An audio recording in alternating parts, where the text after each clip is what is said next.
آج جس کتاب کا تعارف آپ سے کروانے جا رہے ہیں اس کا نام ہے دستوری آف فلسفی. مصنف شاعر ادیب احمد حماد صاحب ہمارے ساتھ موجود ہیں جو اس کتاب سے ہمارا تعارف کروائیں گے. تو پھر انہی کی طرف چلتے ہیں اور اس کا تعارف سنتے ہیں. جی احمد صاحب. شکریہ منیبہ. آج کی کتاب نہ صرف یہ کہ فلسفے کے طالب علموں کے لیے ایک تحفہ ہے بلکہ ہر سوچنے سمجھنے والے انسان کے لیے ایک بے مثال تحفہ ہے، اور وہ کتاب ہے دا اسٹوری آف فلسفی بائی ول ڈیوران. ول ڈیوران کی کتاب دا اسٹوری آف فلسفی اس نے دنیا بھر میں فروخت ہونے کا ریکارڈ قائم کیا فلسفے کے موضوع پر لکھی ہوئی کتاب نے. اب آپ اندازہ کر لیں کہ کس قدر خوبصورت کتاب ہوگی. پاکستان میں اس کا ترجمہ سید عابد علی عابد صاحب نے کیا داستان فلسفہ کے نام سے، اور اسی طرح نشاط فلسفہ جو کہ دوسری کتاب ہے ول ڈیوران کی دا پلیجر آف فلسفی کے نام سے، اس کا ترجمہ کیا.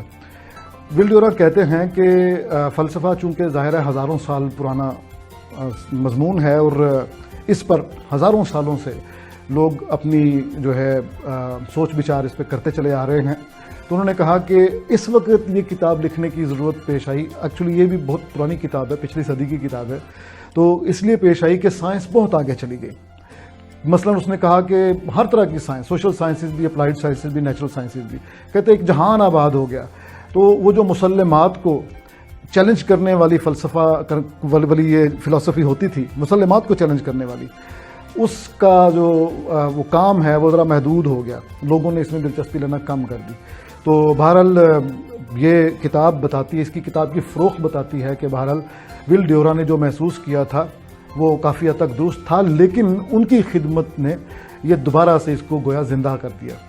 اب بہت ساری داستانیں لکھی گئی ہیں فلسفے کی، ہسٹری لکھی گئی ہے فلسفے کی، جس میں رسل کی آج کل کی جو بہترین کتابوں میں سے گنی جاتی ہے وہ رسل کی کتاب ہے، لیکن اس کا کوئی مقابلہ نہیں ہے اس کے ساتھ. انہوں نے بہت اچھے انداز میں لکھا. ان کی سب سے بڑی بات یہ تھی کہ یہ بہت سلیس انگریزی میں لکھتے تھے، بڑی آسان زبان میں لکھتے تھے، اور انہوں نے اس کو جس طرح جب چیپٹرائز کیا اس کتاب کو تو پلیٹو سے، افلاطون سے شروع کیا. حیرت کی بات ہے کہ سوکریٹیز سے شروع نہیں کیا، یعنی الگ سے اس کو چیپٹر نہیں دیا. تو اس میں حیرت والی بات ہے، سچ کوئی ہے بھی نہیں، کیونکہ سقراط بھی ہم تک افلاطون کے ذریعے ہی پہنچا ہے. مکالمات سے فلاطون نہ لکھ سکی، لیکن تو ان مکالمات کے نتیجے میں ہم نے سقراط کے بارے میں جانا. اس کے بعد دوسرا چیپٹر اس کا ایرسٹوٹل کے بارے میں ہے، اور ساتھ انہوں نے لکھا ہوا ہے کہ ایرسٹوٹل اینڈ گریک سائنس. جی ہاں، فلسفہ جو تھا وہ پلیٹو تک تھا، ایرسٹوٹل کے بعد فلسفہ سائنس کے قریب ترین پہنچ گیا، کیونکہ اس نے باٹنی پہ، زوالوجی پہ، ہر چیز پہ سائنٹیفک انداز میں آبزرویشن، جو مشاہدہ، آبزرویشن بیسڈ مشاہدے کی بنیاد پہ اس نے اپنی ریڈنگز لینا شروع کی اور لوگوں کو بتانا شروع کیا. اس کے بعد فرانسس بیکن ہے، اسپائنوزا ہے. اسپائنوزا کی جو تصوف ہے، جو پینتھیزم ہے، وہ حیران کن ہے. اور اس کے بعد ایمینوئل کانٹ ہے، والتائر اینڈ دی انلائٹنمنٹ. شوپنہار کو پڑھے بغیر آپ کو نیٹشے کبھی بھی سمجھ نہیں آئے گا. نیٹشے ہم بولتے ہیں نیچا، اس کا صحیح تلفظ ہے، میں نے جو اہل زبان سے سنا.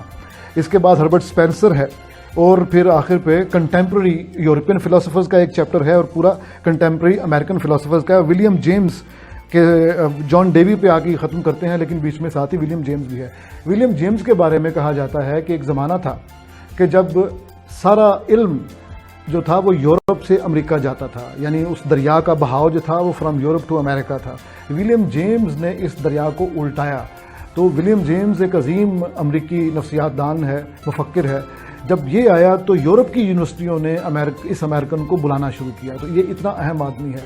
تو گویا جو ول ڈیوران ہیں، انہوں نے پوری جو فلسفے کی پوری روایت ہے اس کو اس چھوٹی سی کتاب میں سمو دیا. بہت خوبصورت کتاب ہے، صاف ستھری اچھی زبان میں لکھی ہوئی کتاب ہے.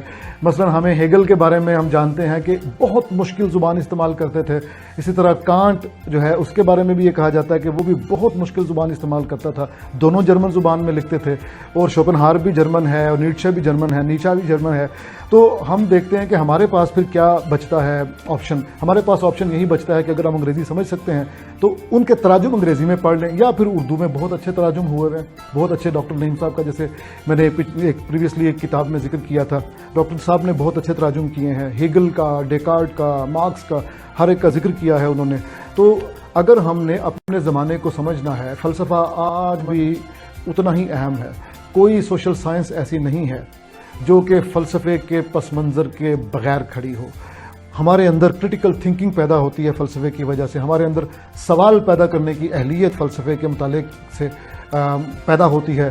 ہم بڑے بڑے مسلمات، یعنی اگر یہ کوا کالا ہے تو یہ مسلمات میں سے گنا جاتا ہے، لیکن جو فلسفہ ہے وہ آپ کے اندر یہ جرت پیدا کرتا ہے کہ آپ اس پہ کویسچن کر سکیں کہ نہیں کوا کالا ہی نہیں اور بھی تو ہو سکتا ہے کچھ.